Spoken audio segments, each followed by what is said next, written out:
Bonjour, c'est Philippe. Aujourd'hui, on se retrouve sur ma chaîne Woo92 avec une nouvelle vidéo dans laquelle je vous présente la nouvelle souris sans fil de Gelab. Pour rappel, Gelab a été créé en 2016. Gelab est une jeune équipe de passionnés à Paris qui conçoit et développe dans son laboratoire européen une large gamme d'équipements gaming au meilleur rapport qualité-prix sur le marché. Ici, nous allons voir le modèle Cult Berillon. Alors, on va y ouvrir la boîte.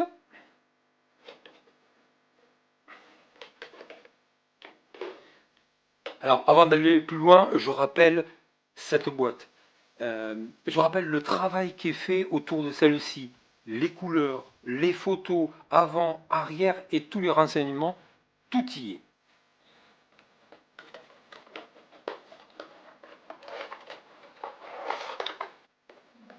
Voilà.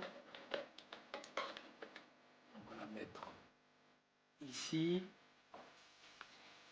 Alors, dans un premier lieu, on va y trouver effectivement la notice, comme d'habitude. Et je dis aussi, prenez au moins le temps de le lire au moins une fois pour voir les petits détails techniques. Ça peut des fois éviter de faire des bêtises et surtout de perdre du temps.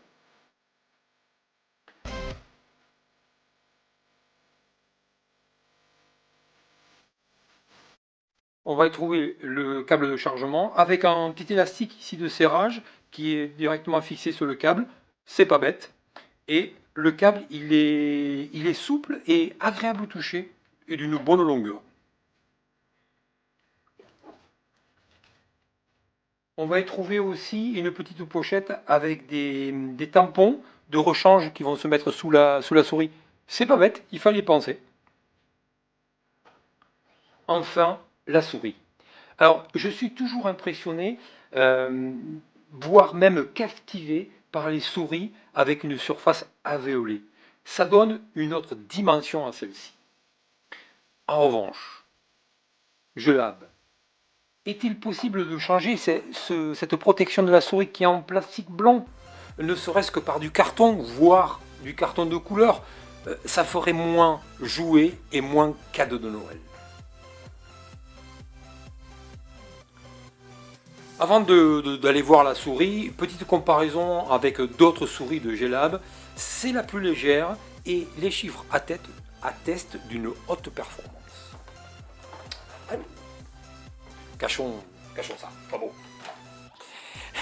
Non, je plaisante. Alors, la souris, donc au-dessus, le bouton de réglage DPI, les clics-boutons, donc droite-gauche, la roulette, et un design ergonomique. Le dessous, donc 4 patins, avec, je vous rappelle, la possibilité de les changer. À partir du moment où ils sont abîmés, il y a des rechanges. La batterie qui est intégrée ici. Le réceptacle nano-récepteur USB, donc, comme ceci, voilà. Hop, il est aimanté. Il vient se positionner ici. Et ensuite, le capteur. Son poids est de 70 grammes, qui rend la souris très agréable. Si le contenu que tu vois actuellement te plaît, n'hésite pas à liker cette vidéo. Ça m'aidera à la proposer à plus de personnes et je t'en remercie. Les liens ci-dessous sont des liens affiliés. Autrement dit, je gagnerai une commission si tu effectues un achat en passant par l'un de ces liens, sans frais supplémentaires pour toi.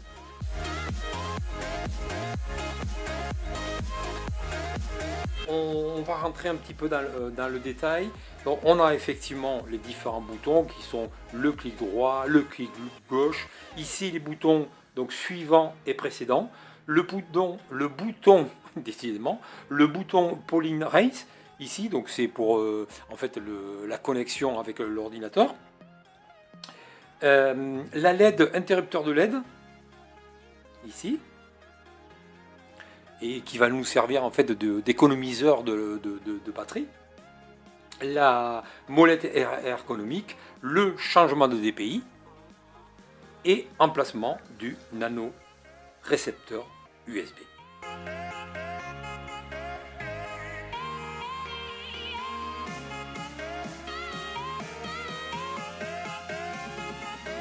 Et vous, quelle souris avez-vous? Dites-le moi dans vos commentaires.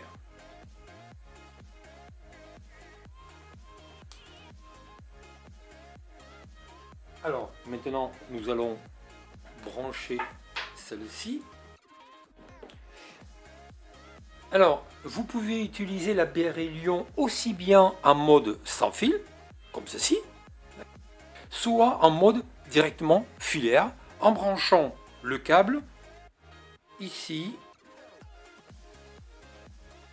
Voilà, et on entend le clic et les brancher.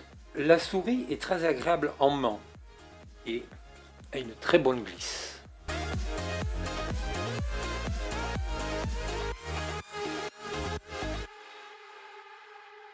Elle est reconnue bien sûr sans aucun problème.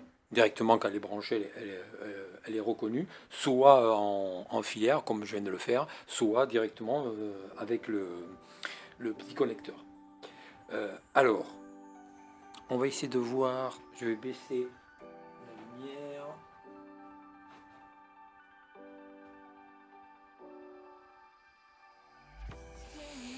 Alors, regardons le logo de la marque à travers les alvéoles.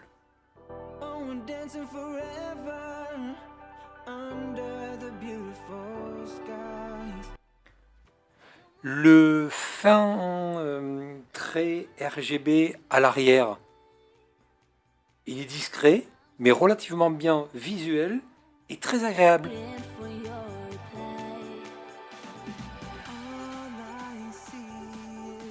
Elle a un temps de réponse ultra rapide de seulement 1 milliseconde. En mode sans fil avec nano-récepteur USB, elle est d'une fluidité de mouvement. Il y a aussi un logiciel de réglage donc du RGB et des DPI.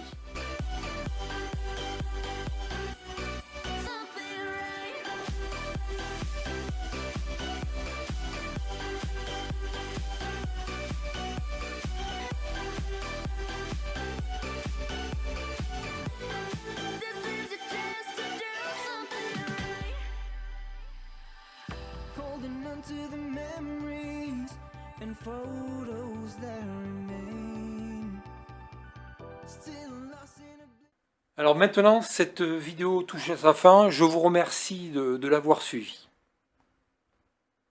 Si les filaires, comme celles que j'utilise moi, c'est votre priorité, alors restez sur des souris filaires comme celle-ci.